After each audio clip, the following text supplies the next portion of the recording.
We're going to talk about the Mythic Plus season overall because there's quite a bit to get into with the statistics and everything else. Midnight's looking like one of the best launches to a season we've ever seen, so we'll talk a little bit about that, as well as a few other things changing this week. We'll just dive straight in here. First of all, China keeps getting all the cool shit, guys. They really do. The Titan Forge, Reforged servers, I should say, if you don't know what these are like catch-up servers. They are a way to kind of catch up the Chinese, and because they missed out on WoW for a couple years. So looking at that, they keep getting cool shit, and they actually just got some really unique mounts. Look at this one, the Pelican mount. I don't even know how to describe this. It's a coffin mount of some sort with a really cool, obviously this is Venthyr aesthetic, right back from the days of Shadowlands. But man, this is a really cool looking mount. We don't have anything like this in the game right now. This is a unique structure. Will we ever get it? I have no idea, but the Chinese keep getting all the cool shit.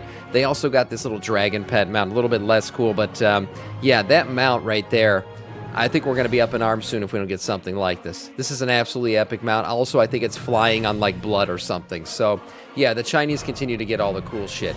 Moving on.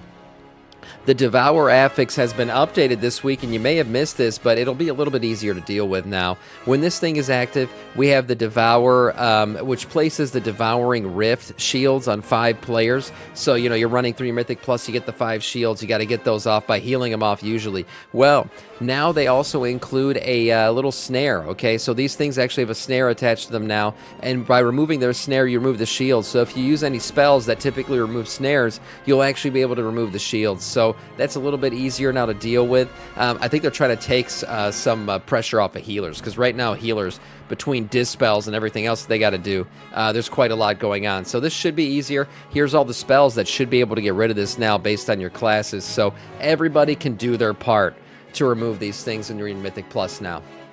Also, it's the new Endeavor cycle. That's right, for all of you player housing Andys out there who really enjoy the Endeavor stuff. It was fine. I mean, we really capped the shit out of that thing real quick in our neighborhood for our guild. So it was something I paid attention to early on, and then I never even looked back at it anymore. But here's the thing. Endeavor cycles, if you have a neighborhood that's a public one, this will already be selected for you. If you don't, you need to go in and select one. So my bad, I didn't select one yesterday or post reset. I need to go in and do that for us. But you can pick one of these endeavors, right? And it basically determines kind of what kind of rewards you're going to get this time, aesthetically speaking. So we have the smell sensation from the Niffin, reaching beyond possible from Draconic, moderate mechanization from the Mechanomes, friend of the Grummies from the Grummel, and then a consortium concentration from the Ethereals, and then artistic aid from the Blood Elves. So you can pick whichever one you want, maybe take a vote from your people. I'll ask you guys in chat which ones you guys want me to pick, and we'll go ahead and select an Endeavor. Again, it's mainly decor items and shit. If you're enjoying player housing, you're enjoying it. If you're not, the good thing is you really don't have to do it. Someone in chat yesterday said, I thought I was really going to be into housing and do it all the time, and I'm really not doing it at all. Well, the good thing is, we passively get so many fucking decor items in this game right now that even if you're not paying attention to housing at all, when you finally do decide, hey, I feel like decorating my house today, you should have a shit ton of items. I'll be like, I have so many decor items even sitting in my bag that I just got to continually click to get them locked in. So there's a lot. Yeah, there's so much decor to collect. I agree. There's a ton of shit, and Blizzard's literally just giving that stuff with everything. You kill a raid boss, decor item.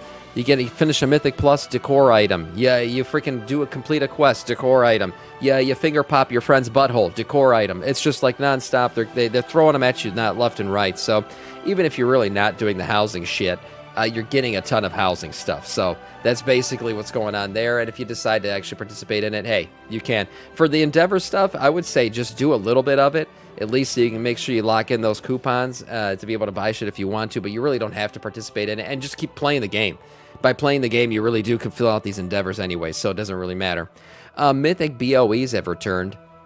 Yes, this is a typical part of the season where after the Race to World First is over, Mythic BOEs are now unlockable. Before this, they're buying on pickup because Blizzard doesn't want guilds going out and just buying a bunch of gear. So Mythic BOEs are now back. That means you can go on the auction house and purchase any of the Mythic BOEs available right now. So go ahead, if you have a shit ton of gold, you can go buy these things, or better yet, if you're running a Mythic and one of these drops for you, you can put it on the auction house right now and actually make a shit ton of money. Especially early in the season, these things are worth a lot.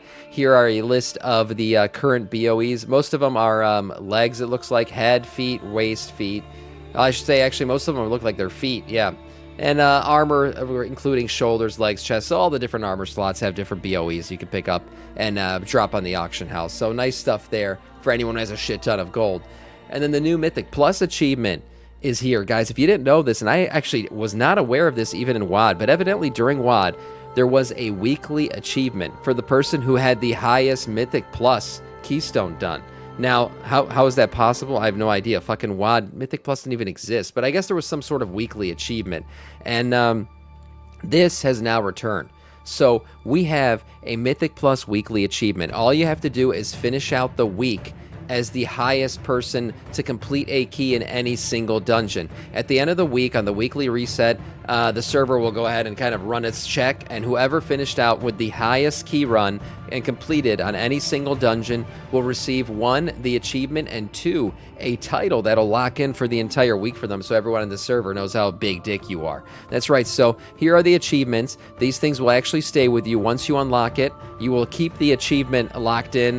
You'll have it forever. The thing that won't be there forever will be these titles. You will only hold the title for as long as you hold the highest key run on that specific dungeon. So for Algathar Academy, you get Top Student. For Magister's Terrace, you get Terrace Terror.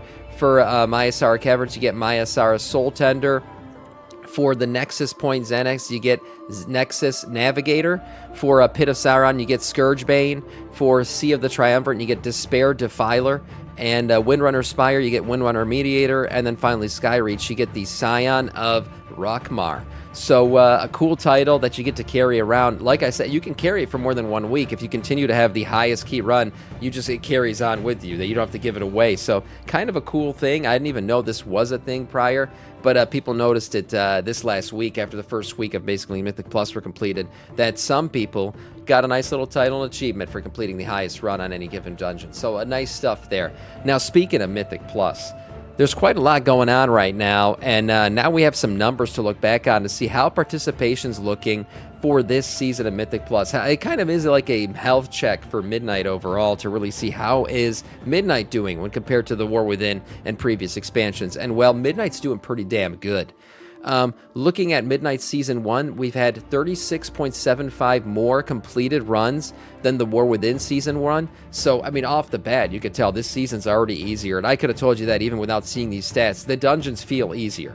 Everything feels easier. And I said this is a result of the post-add-on world, less complications and things in the game, which means an easier game to play.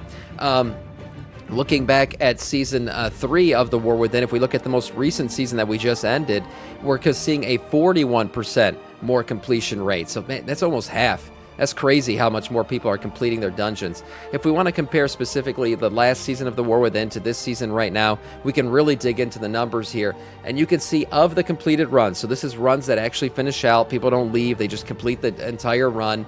How many of those runs are actually timed? Okay, so looking overall globally, in Midnight Season 1, we are seeing an 87.66% of dungeons completed are timed.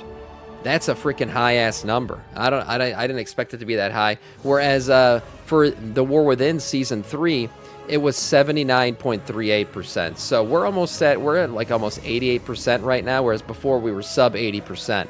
So we're seeing some really high numbers right now.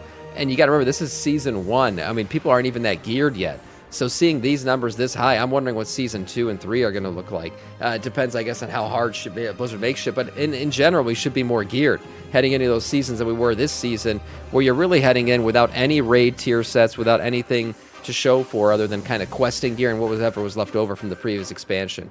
So these numbers are looking good for the most part. The trend continues here, 25.54% more completed runs across all regions, with 38.64% more timed runs than compared to the season we just looked at. 87.66% instead of 79.38%, of total completion rates. We were just getting into that when comparing the season 3 of the War Within with Midnight. And overall, the dungeon splits across the world are looking pretty even too. I mean, we see right here, looking at time dungeons compared to active characters, people are completing and running at a very high rate right now. People are enjoying the expansion, it looks like. People are enjoying the runs. And the dungeon split, we looked at this just yesterday, pretty even across the board. It looks like people are running all the dungeons. Yes, the least run dungeon is Myasar Caverns, and the most run is Windrunner Spire, which typically players kind of go trend to whatever's easier. But right now, I'm pretty even split across the board, which means the dungeon split or the dungeon difficulty is pretty even across the board. We don't see any kind of Mists of Tyrannocyte, if you guys remember that one, where like 80% of the player base is running that single dungeon. So this looks good. That means the dungeon difficulty is pretty even across the board. We did see Algothar Academy.